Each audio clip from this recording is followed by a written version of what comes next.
Good morning, everyone, and thank you for joining us today for the What's New with Electric Vehicles and Electric Vehicles Charging Stations webinar. My name is Beth, and I'll be your host this morning. We'd like to start with a safety moment this morning. Safety is a core value at PGE, and we want to remind you to be safe around electricity. As you consider installing or retrofitting new equipment, please keep safety in mind. We also want to encourage your family, tenants, and staff to be prepared with an outage kit. You can visit our website for more safety information. We also want to thank the Energy Trust of Oregon and the Northwest Energy Efficiency Alliance for their support in co-sponsoring this series of free energy efficiency trainings that are open to all Northwest utilities and their customers. Before I introduce the presenters this morning, I'd like to show you some tools you'll be using during the webinar. To the right of your screen, you'll see several windows. At the top, the participants window, then the chat window, and at the bottom, the polling window will appear at the end of the session. If you have any questions during the webinar, please submit them through chat to me, the host, and I will ask the presenters your questions at the end of the webinar. Because this will be an informal session, if you'd like to share an example or you have a question you'd like the presenters to address immediately, please feel free to raise your hand using the raise hand icon, which is provided at the bottom of the participants window. In the top left corner of your screen, underneath the Quick Start tab, you'll see several tools, which I've just underlined in red, which the presenters will be asking you to use during the webinar. Here's what they look like right here. So as soon as the presenters ask you to use those, we encourage you to do so and to get as much as you can out of the webinar. And now I'd like to introduce this morning's presenters. We have Rick Durst. Rick is a Transportation Electrification Project Manager at PGE. Rick has 24 years in the electric industry, plus 10 years as an electrician in the U.S. Navy Nuclear Submarine Service. He has been driving EVs since 1995 and has driven more than 120,000 electric miles. Rick has coordinated the installation of more than 60 charge stations, including 11 quick charge stations. Joining us this morning is also Stan Sitzer, Transportation Electrification Project Manager at PGE. Stan has helped PGE customers understand and benefit from innovative technologies like smart meters and web-based information. Currently, Stan is part of the PGE team that facilitates electric transportation options for customers. Oregonians are choosing electricity as their transportation fuel to save money, shrink their environmental footprint, and reduce our nation's dependence on foreign oil. And now, without further ado, I would like to hand the presentation over to Rick. Rick? Hi, thanks, Beth, for the introduction. First of all, I want to thank all of those who are attending today. It's a pleasure for me to discuss this topic with you. I'm passionate about EVs and thankful that I work for a company where I can work on projects that are fun and exciting. This webinar covers many of the topics that will be covered in much more depth in our fall seminar, and Beth will talk more about that at the end. Stan Sitzer is going to start off with an encouragement that you can do this. Then I'll take you through two introductory topics about electric vehicles and EV charging. And then I'll be covering charging equipment manufacturers and networks, and then walk you through different steps about installing EV charging. And then Stan will be back talking about tax credits and other opportunities.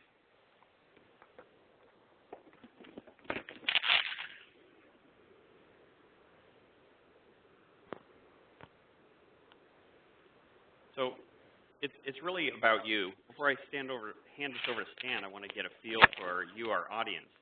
So Beth talked to you before about the tools that are up here in the upper left-hand corner of your slide. And I want you to go ahead and select the marker there, and then mark what type of customer you are or what your interests are. So if you're a business customer and you're interested in fleet vehicles or providing charging for your employees or for your customers, then are you guys still hearing me? Okay, it just went quiet, so sorry. Anyway, so go ahead and select that marker, and then go ahead and mark in here which category you are. So whether you're a business customer or maybe you're just residential, you're interested in your home, or you may have a condo and you have residents asking you about that, or an apartment complex. So we can get an idea of what areas to focus on. we worked with a wide variety of customers, and I want to make sure we're covering the topic areas that are most important to you. Okay, so it looks like most of the people right now are business customers looking for providing parking to employees for workplace charging, and that's pretty popular. So I'm going to pass it over to Stan here, and he will talk a little bit about electric vehicle charging. Hey, good morning. I've got a message of encouragement for you, and the bottom line is you can do it. You are not alone. Some of you, electric vehicles may not be an area of interest, but you have customers who are saying, I want to be able to charge up when I come to your business. Or you may have tenants who say, I'd like this as an amenity for everybody at the apartment building so we can plug in our electric vehicles when we're at home. Or you may have employees who are asking to be able to charge up at work. Whoever you are, whatever brings you to this webinar, you're not alone. There are over 700 public charging stations already installed in Oregon, and there's hundreds more private chargers in homes and behind the gate at the workplace. And there are thousands of EVs in Oregon. There's upwards of 3,000 at this point. Here's a map of the United States that shows how people across the country are choosing electricity as a transportation fuel. Any 120-volt outlet is a little fuel pump. This map shows the level 2 and level 3 charging stations. Closer to home, I'd like you to take your interactive tool again. I'm going to use the pointer at the top left, and I'm going to show where I live out here. Feel free to take your pointer and show where your business is or where your home is or your apartment building where you're planning on installing EV charging, or maybe where you already have. Oregon's really reached some milestones recently. The Oregon Electric Highway has been completed, and Washington has gotten their portion of the West Coast Electric Highway done, and you could drive from Ashland to Vancouver, British Columbia, and back using an electric car and quick charging up and down I-5. We've also just electrified the Oregon State Capitol in Salem, and you can use level 2 charging or quick charging there. Thanks for showing us where you are. That's a big help. That's great. You know, it's really hard to predict the future, but that doesn't stop a lot of smart people from trying. And a lot of people ask, well, is this a flash in the pan? Or if I go to the time and trouble to install an electric vehicle charging station, is there going to be a demand for it in the years to come? And the experts agree that this is a growing area. We're seeing the market grow, and there are some federal, state, and local incentives that support the adoption of electricity as a transportation fuel. The biggest is probably the Environmental Protection Agency's CAFE standards for fleet mileage that dictate 54.5 miles per gallon average by 2025. And electric vehicle technology is what the automakers are using to get us there. So this is something that's it's not going away, and it's definitely growing. If you look at I prefer to look at actual sales rather than trying to forecast the future. If we just look at actual sales since 2010 at the left, when the Nissan Leaf and the Chevrolet Volt were first introduced, and we look at the sales for all plug-in vehicles, we see an upward trend to this curve. And the red marks are the monthly sales, and the blues are the cumes. And so we see a growing market. There were 17,000 electric vehicles sold in the U.S. in 2011, and then it was triple last year at 54,000. And Oregon's gotten a good share of that as well. Let's demystify electric vehicle charging now. When I was a kid, a friend of mine's dad worked at Rocketdyne, and he designed the main rocket nozzles for the space shuttle. That's rocket science. And he had a view of the world where he categorized things as either complicated or simple. Designing a space shuttle rocket booster was complicated. He felt that driving in Los Angeles traffic during rush hour was complicated. But then there were other things that were simple, like installing a washing machine or installing a dishwasher. And that's what this is all about. An electric vehicle charger is basically an electric appliance, and you can install it, or your electrician can install it for you. The amount of power used is about the same as a clothes dryer. This is something we've done before. When my grandmother first got her electric clothes dryer. I'm sure there were some conversations around the dinner table about that's something she wanted, and let's figure it out. And then together, Grandpa and Grandma figured it out and there was the wiring and the new circuit, and there was the vent to the outside, and they figured it out, and so did everybody else. And we've all done this before. We all charge up cell phones. We all charge up laptop computers, and you can do this too.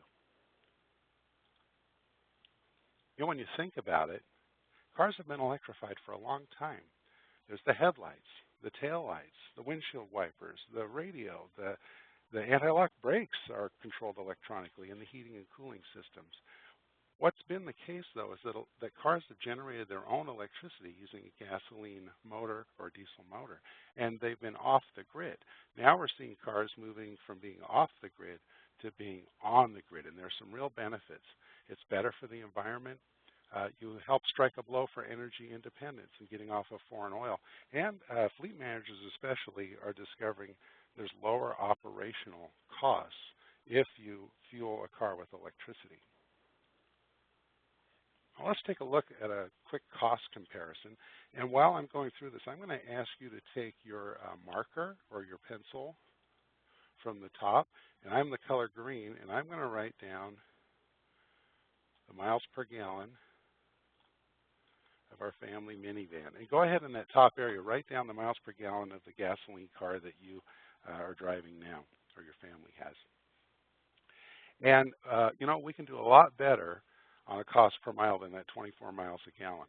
If you take a look below at the chart, and a typical gasoline car, if we spot it 30 miles per gallon, which is quite generous, the average is much lower, and if we drive 12,000 miles a year, we're buying 400 gallons of gas. At $3.50 a gallon, which is actually less than some of the prices you see outside right now. Every time we drive by a gas station, we've got to check the price, right? You end up with $1,400 in fuel costs, and if you divide that by the miles, you get 11.7 cents per mile just for the fuel cost. That doesn't include the oil changes, the spark plugs, the other wear parts you have with a gasoline vehicle. With the electric vehicle, the same number of miles, at 4 miles per kilowatt, which is typical, you're spending $300 on electricity and only 2.5 cents per mile. So there have been some studies released that show over 120,000 miles, the total cost of ownership of the electric vehicle is less than the gasoline or diesel-powered vehicle. And we even have options where you can get a discount at night by charging up at night with our time of use rate. That's the bottom line here in the chart.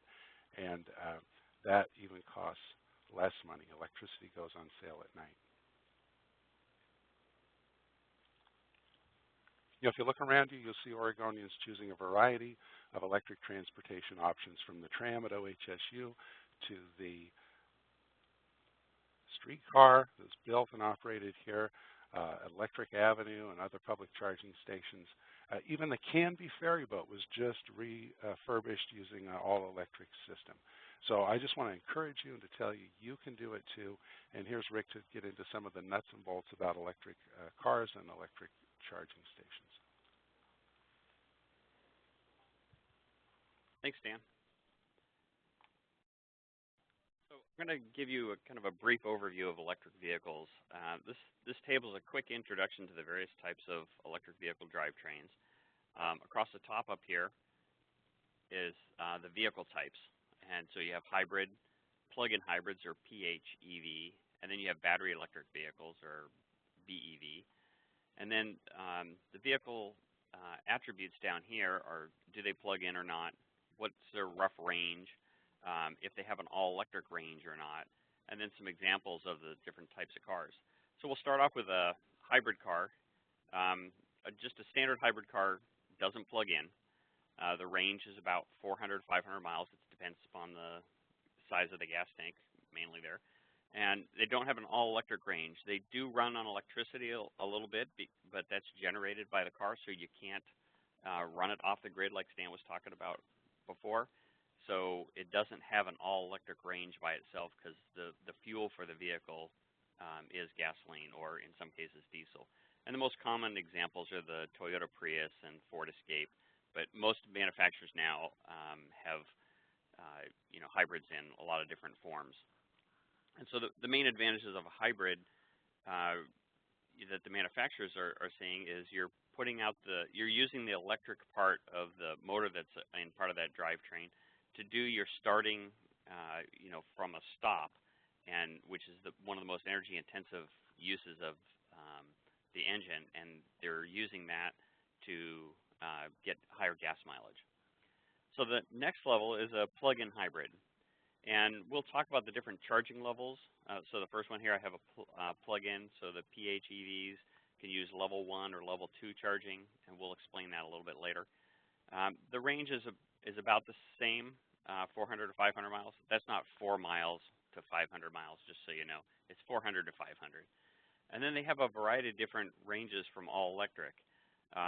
Like the Toyota Prius plug-in has a 9 to 11 mile all-electric range before it switches over, which for the most part gets you around a lot of those short trips, and doing that on all electricity. And then the Chevy Volt gets about 35 miles on a charge.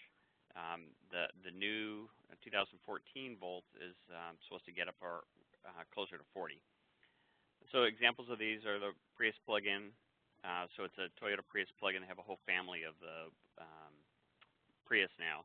And then Chevy Volt or the Ford C-Max Energy, and there's a bunch of different conversions out there that people have done to be plug-in hybrids.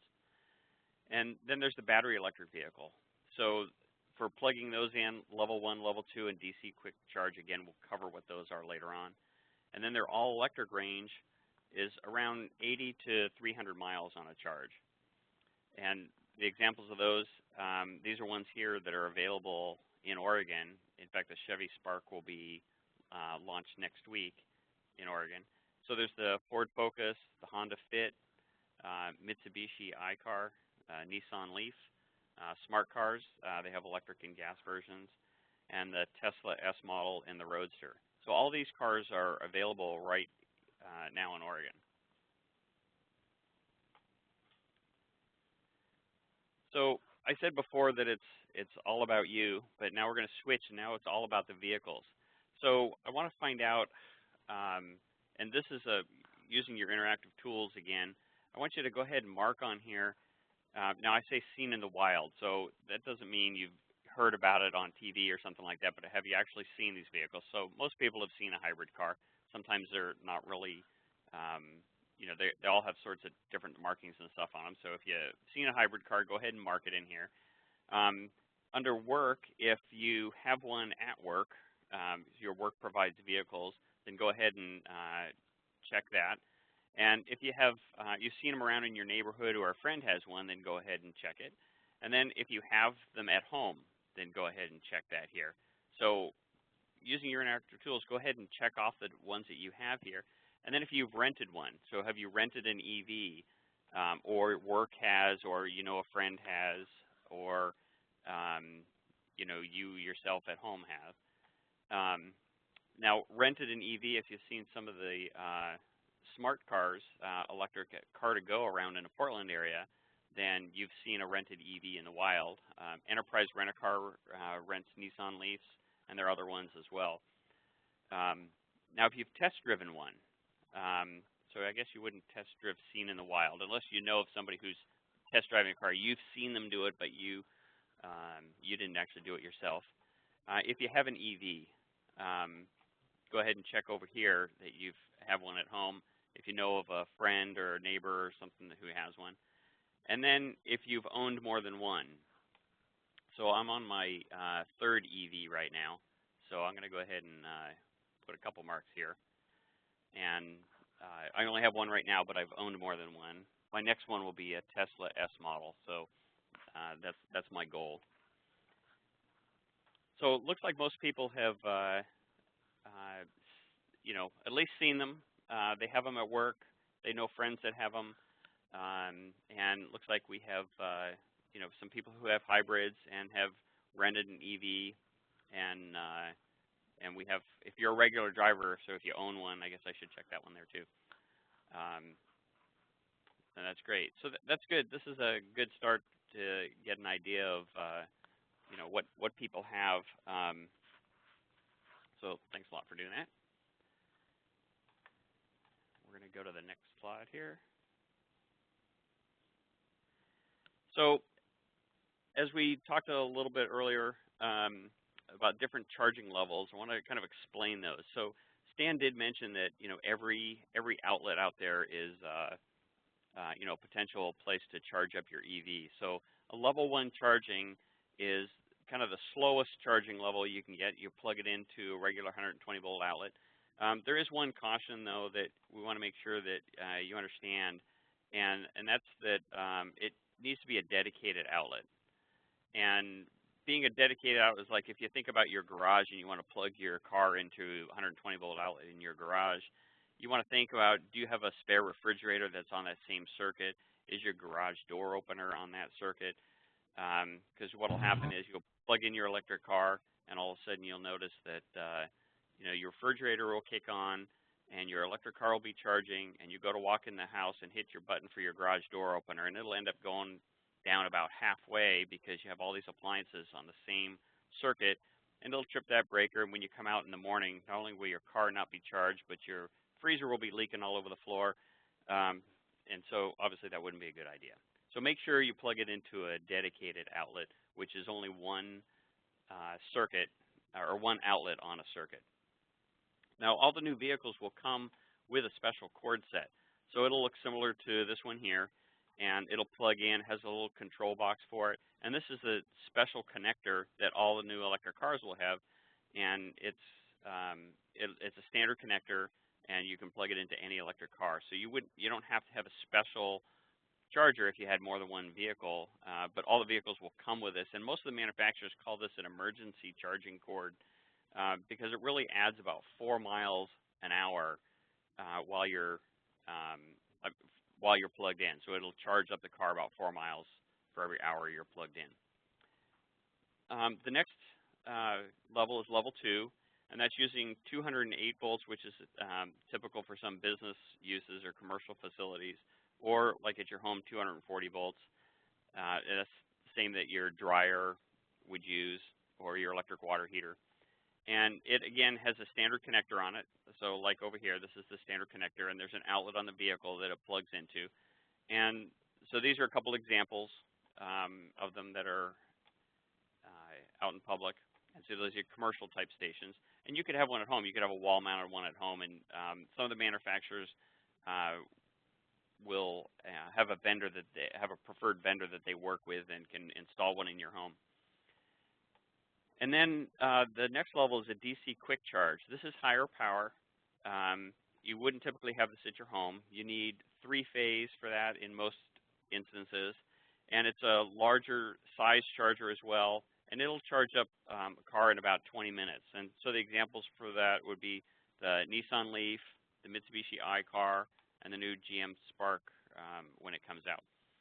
And so those DC quick charges are something that you would see. In fact, right now there's over 50 of those in Oregon, and you can drive all the way from Vancouver, BC, all the way to Ashland using quick chargers that are located up and down I-5 corridor.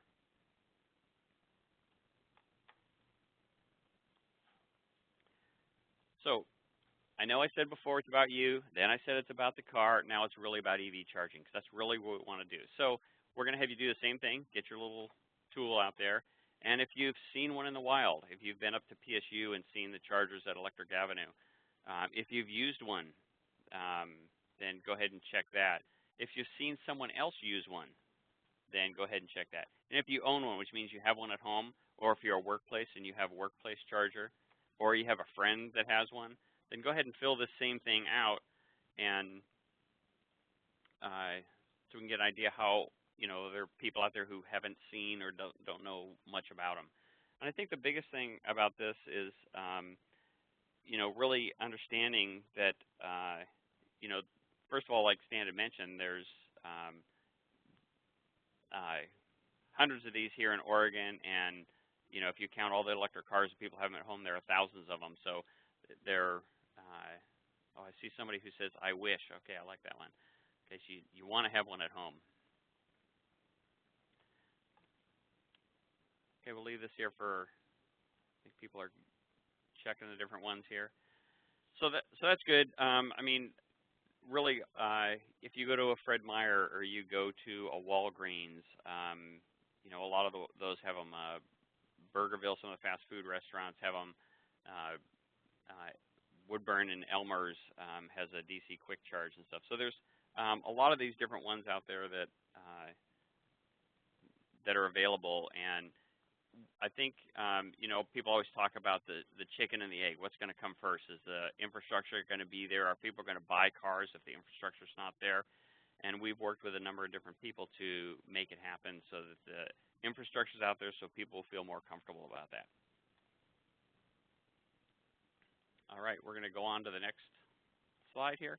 And so then there's EV charging networks. So one of the biggest questions people ask are, well, how much do they cost at the charging stations? And so a lot of them have access cards that are required. Not every station has a requirement for an access card. But if you think about, actually you see my keys here, and I have a Fred Meyer rewards card on here. You know, it's similar to that. You know, if you have a Target rewards card, or you have a Fred Meyer one, or you have a Safeway one, all of a sudden you have a whole keychain full of them. Well, right now, with the access cards for charging, these are the ones that are available here that you need to have in Oregon. On the keychain right here, this is an AeroVironment key fob. And then this is for a charger that's at Electric Avenue. This, oops, what happened to my?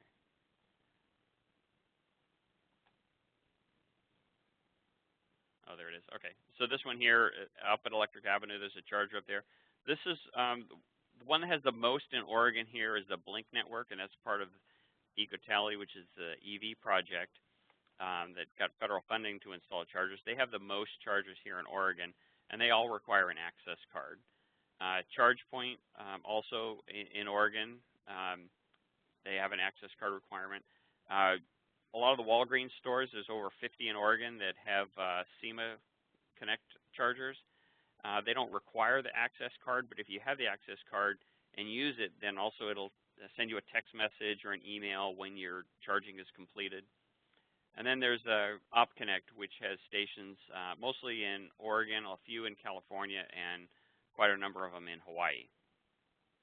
So there are different networks. The fees vary based on what the typically like Blink for their network, they're $1 an hour for the level 2 stations. Currently, they're not charging a fee for the quick charge stations. The AeroVironment ones, even though you need the fob, there's no fee for those right now. But they're all going to be experimenting with different charging or different costs for using their equipment.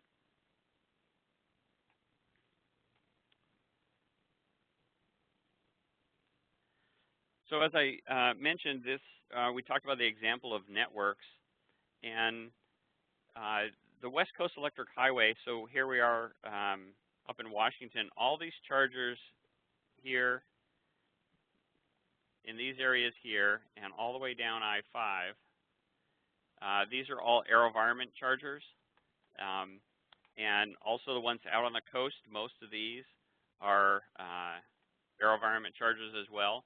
And so they're on the AeroVironment network. And this is a link, a phone number to call to get a card, or you can go to their website here and subscribe to get a card.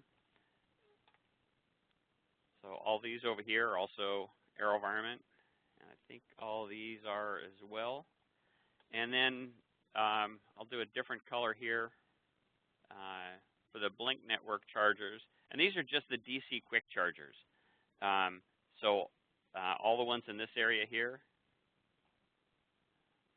with one exception, this one here is an AeroVironment one, and this one is here as well. So these are the two major networks of chargers that are here, well, specifically for DC quick charging. There are a couple other manufacturers that have some DC quick chargers here, and there's one here, and there's one out that just out in Tillamook, and they're on a different network. And currently, I don't think there's any quick chargers right now that, again, are charging a fee. But we always talk about free is great for the consumer, but not necessarily a great business model. But you can see companies like, that do fueling, like Fred Meyer. You can use, if you use the Fred Meyer rewards card at Fred Meyer, you get a discount on gasoline. We can see in the future that a lot of these places are going to have these loyalty cards that, for example, you buy a certain amount of Fred Meyer, then you get free charging or discounted charging. Those aren't in place yet, but we can see that coming in the future. So this is what a lot of people have, now that we have some basics, here's what a lot of people are wanting to know about. So if you want to install EV charging, there's a whole list of things to do. And the biggest one is to identify your needs. What charging levels do you want to provide? How many spots do you want to provide? Who do you want to serve? Is it going to be for the general public? Is it going to be for residents? Are you just providing them to your own fleet? Is it workplace charging, so you want just your employees to be able to use it? And then how long are they going to be there? It's a different need possibly if you have a coffee shop and you want somebody to just spend 20 minutes there on a quick charge station versus an employee that's going to be there for 8 hours a day. You don't necessarily have to have a quick charge station for employees. Level 1 charging may suffice. And then who's going to pay? So do you have a budget for the equipment or installation? Is it going to be your budget, or are you going to have users? For example, if you're a workplace and you have one person who wants to charge up their car at work, well, you're going to have them pay for part of that installation.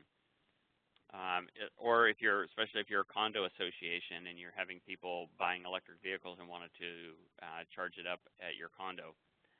And then ongoing maintenance and repairs and communications. A lot of these ones that have networks also have communication fees because it basically has a cellular communication.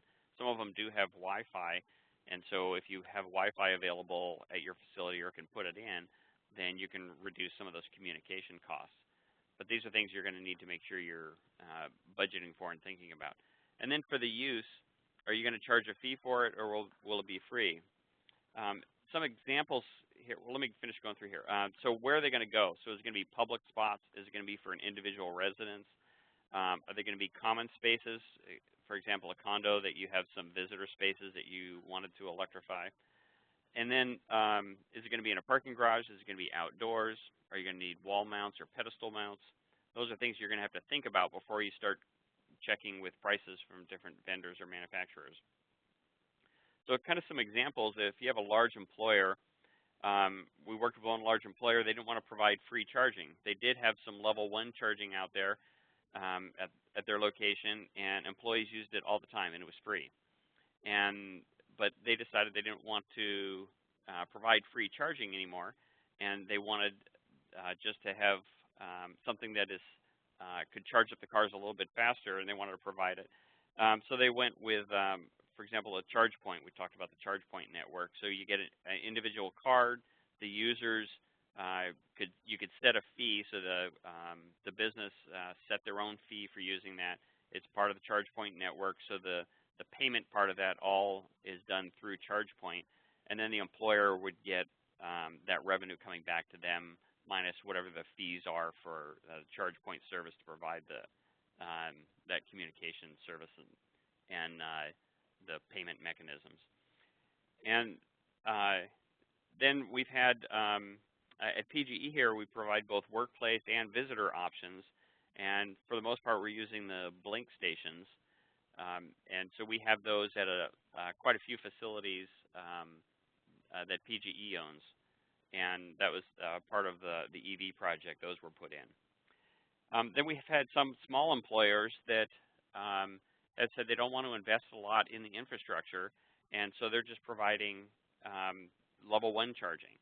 And so it's fairly inexpensive to get some 120-volt outlets that are available out to some charging spaces. That's probably the least expensive way to do it. Again, those have to be dedicated outlets. But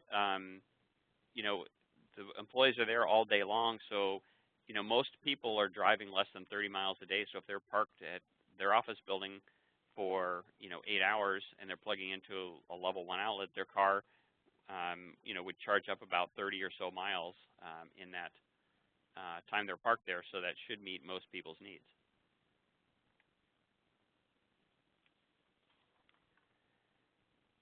Okay, so here's some more things to think about. One thing that, if you saw the advertisement we talked about, are the two biggest mistakes that people make when they're installing EV charging.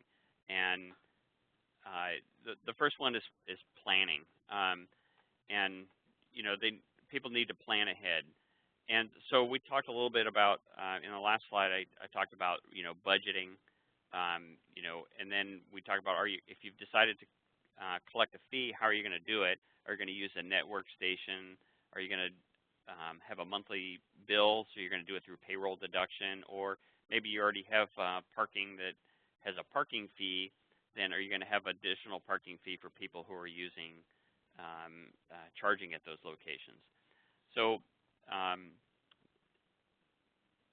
planning ahead, also you need to think about what you do now will probably not be adequate later. So if you have 1 or 2 employees right now asking you about charging, and you decide that you're going to go ahead and install 1 or 2 chargers, you need to really think a little bit more ahead than that.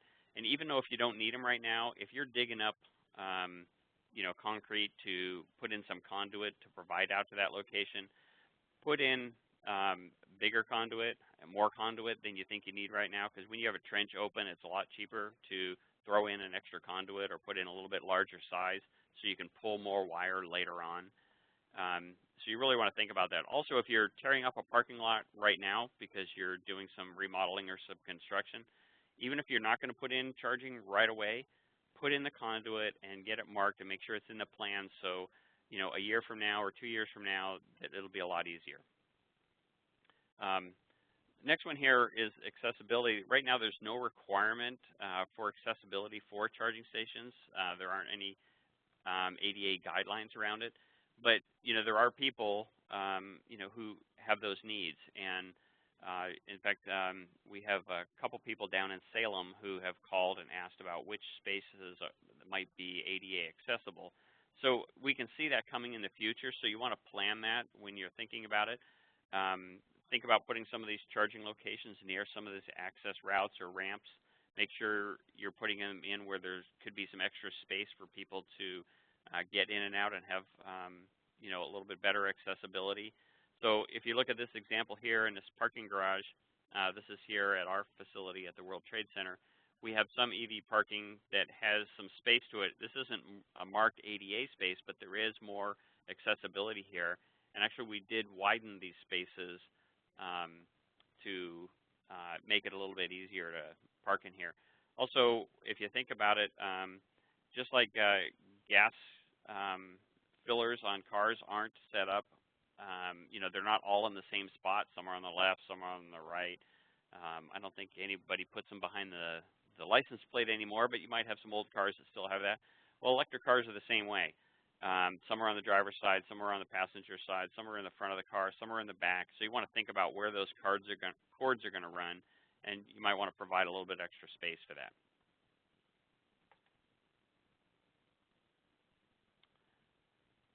So this table here helps you kind of look through about the different levels. So I have a parking use, I have a cost to install, and then the electric cost per hour of charge. And these are just rough numbers here. If you look at the cost to install, you'll see I didn't put numbers in here. This is kind of like if you go to a restaurant, you'll have $1 sign or $2 or $3 signs or multiple dollar signs to give you a rough idea of the cost to do these. And then the time that people need to be there to be plugged in and charged up. So, if you're going to be parked for 6 hours or more, level 1 charging is going to meet people's needs. Now, the one disadvantage for, one advantage for having level 1 is that you don't have to provide any cords. You just need to provide the outlets. So people will come with their own cords and plug into those outlets, and when nobody's there, you don't have cords that are hanging around. So you don't have to worry about cords. It is a good low-cost solution for workplace or residential charging where cars are going to be parked for a long period of time. The biggest detractor is that it's slow charge times. But if you're parked for this amount of time, then that's not going to be an issue. If you're expecting people to be parked for 1 to 4 hours, it's a little bit more expensive. And you know, I put $2 signs to $3 signs here. If you're wanting to put this out in the parking lot and you need to run power from your building, then your biggest costs are getting that trench or that conduit out to where you want the parking to be. The biggest things about this, you get a lot faster charge times. And so that'll charge up a car, level 2 charging, between 12 and 24 miles for every hour that it's plugged in. It is a higher cost. You're going to have to think about communication fees if you have network stations. There are going to be cords on these stations that are going to need to be plugged in people's vehicles. And so there is, you know, there could be additional maintenance issues of, you know, maintaining these stations. Now, DC quick charging, this is something if you have a facility that you have a lot of, you want to attract people who are, you know, on a trip, they're going to come in and be there for a short period of time, almost always an hour or less. It's going to have the best charging times. There are limited vehicles that are supported, so not every electric vehicle out there can DC quick charge. If you remember, that I just had a few listed on there. There is some higher equipment and installation costs for this, but there are some other things in here. Some allow battery storage options. Some of the chargers I mentioned earlier that some of the three-phase charging is needed for most of these. There are some options that are starting to come out that you only need 240 volts in a single phase, and some of those things will make it attractive for places that three-phase power is not available. It could be some rural areas that three-phase power is going to be expensive.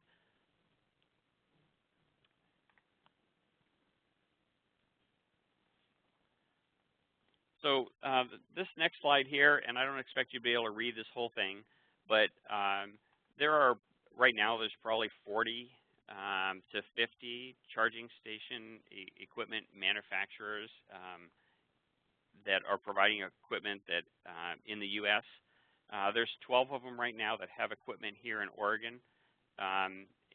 There are a couple, there are a few more than that. Some may only have like 1 or 2 stations, so I don't have those on the list.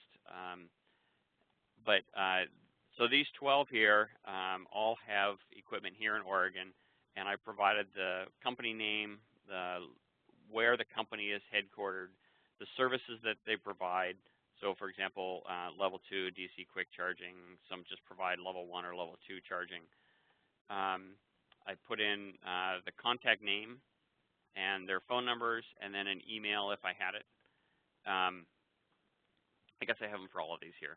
So I think here, all of these manufacturers, since I listed the ones here in Oregon, these are the ones we have a little bit of experience with.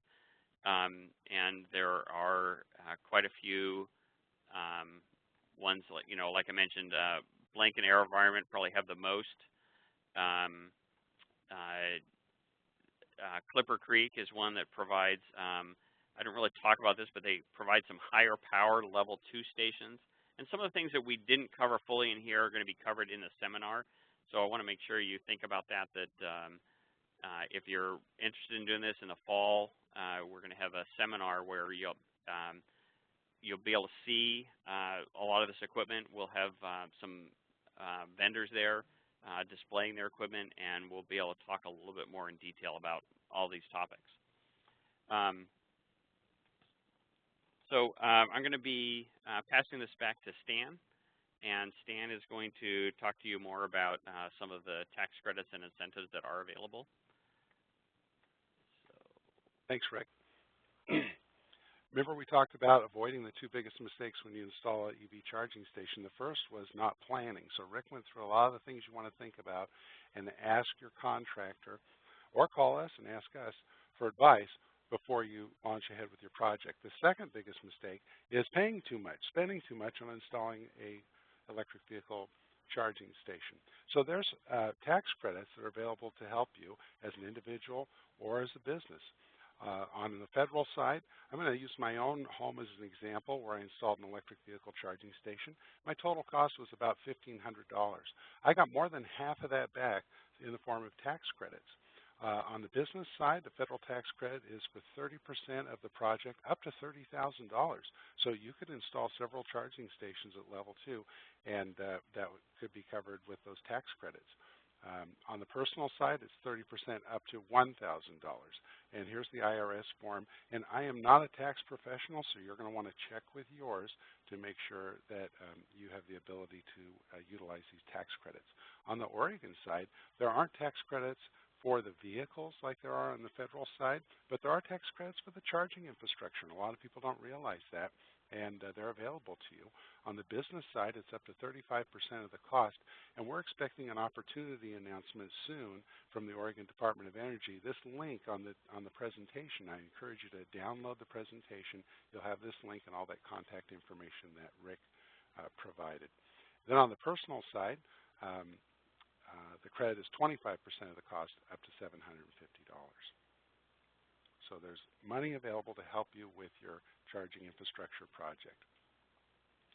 We want to thank you for joining us in the webinar this morning, and we're excited about the future, and we hope now you are too, and that you realize this is something that you can do, and it's a growing area, and it's a way to support your tenants, your customers, or yourself if you want to have electric vehicle charging at home. We encourage you to talk to your contractor. Installing a charging station is a lot like installing an electrical appliance, so they can help you through your project. We encourage you to contact us if you have any tough questions. We're ready to help. Thank you again for joining us today.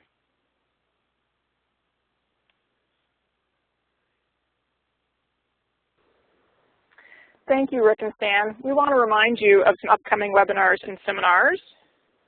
As Rick mentioned, on September the 18th, we have Get Plugged In with Electric Vehicles at Portland State University. And as Rick mentioned, you'll be able to see some examples. We'll have some vendors there. And you'll also be able to go and look at Electric Avenue, as the seminar will be at Portland State University. Before we proceed to the question and answer portion of the webinar, I'd like to remind everyone that you can continue to submit questions to me, the host, through chat, and I'll ask some of the presenters. At this moment, I'd like to draw everyone's attention to the polling window, which should appear at the bottom of your screen, bottom right corner of your screen. If you could take a few minutes to complete this during question and answer, we really do value your feedback, and we use it to improve future webinars. And now I'd like to proceed to the question and answer portion of the webinar. Rick and Stan, our first question is, what is the cost range to add an EV charging station?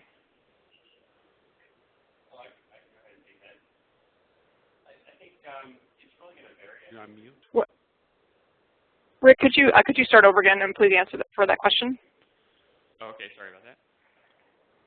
So I think the biggest thing here is really going to be where's that charging station going to go? Typically, the charging stations vary in range in prices. First of all, when I talk about the level 1 charging stations, just providing electric outlet is the least expensive. And you know, a level 1 outlet can be installed for just a few $100s if you're having it right near an electrical panel. You know, your electrician's going to do that fairly inexpensively. But if you want to put that on a parking lot, it's really going to be the trenching cost to get that out there. In some cases, if PGE has some available transformers out there, it may be less expensive to get a new service in out there, put in charging stations, whether it's level 1 or level 2. But it's really something you're going to have to work with your electricians to find out what is it going to take to get the power out to that location. Level 2 chargers, they vary in price depending upon the features and attributes of the different chargers, anywhere from $1,500 to $3,000 or $4,000, depending upon if you want one that's going to be a wall-mounted model that's in a parking garage, to a stainless steel one that is kind of industrial heavy duty, outside in that's weather rated. And again, the costs for those are real inexpensive if you've got a panel close by that has adequate capacity. The typical installation costs that we're seeing for some of the level 2 stations are $2,000 to $3,000, and that's usually doing multiple ones. It doesn't cost twice that if you're putting in 2 stations, because sometimes it's just getting the power out to that spot. And then if you're looking at some of the DC quick charge stations, the equipment for those, there's been some lower cost models that are out on the market now that range between $10,000 to $15,000, and there are some more expensive ones that have places for 2 vehicles to plug in, and those can range between $30,000 and $50,000. And cost to install those, most of those have been in the price range of about $15,000 to $20,000 to install. So again, you know, your results may vary and your costs may be different depending upon where you're going to put it, but that'll give you a rough idea. We've had some installation costs as low as $8,000 for a quick charge station, but that's been really close to a transformer that has had, you know, that has adequate capacity on it. So if you're thinking about installing some of those things, we really encourage you to talk to us about it, especially if you're not set exactly. Like if you have a shopping center and you say, I want to put one in, and you tell us that you need it in a specific location, that may not be the least expensive spot. But if you can put it, for example, on the other side of the parking lot close to where we have available electric power that may be less expensive install, then you know, we'd be glad to help you figure that out.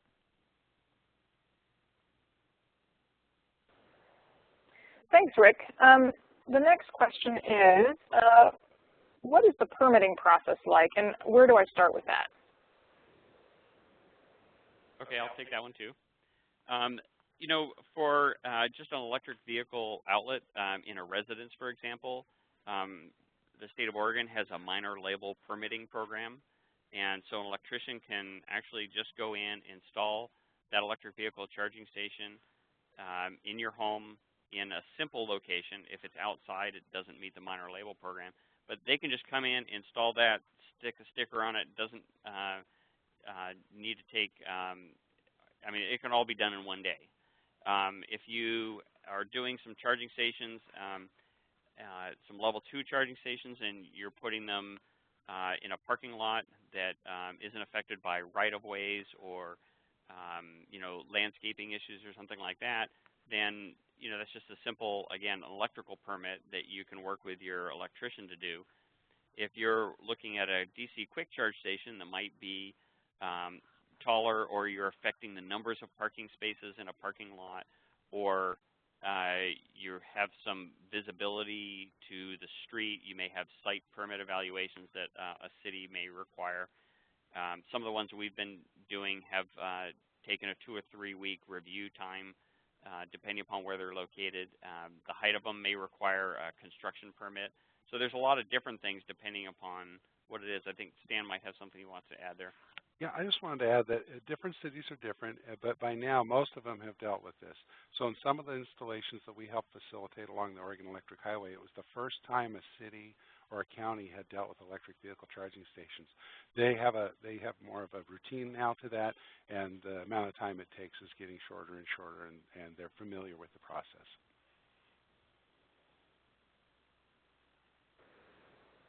Great, thanks, Rick and Stan. Let's see, the next question is, will I need to notify PGE if I decide to install a charging station? How do I know if there is enough transformer capacity for EV charging?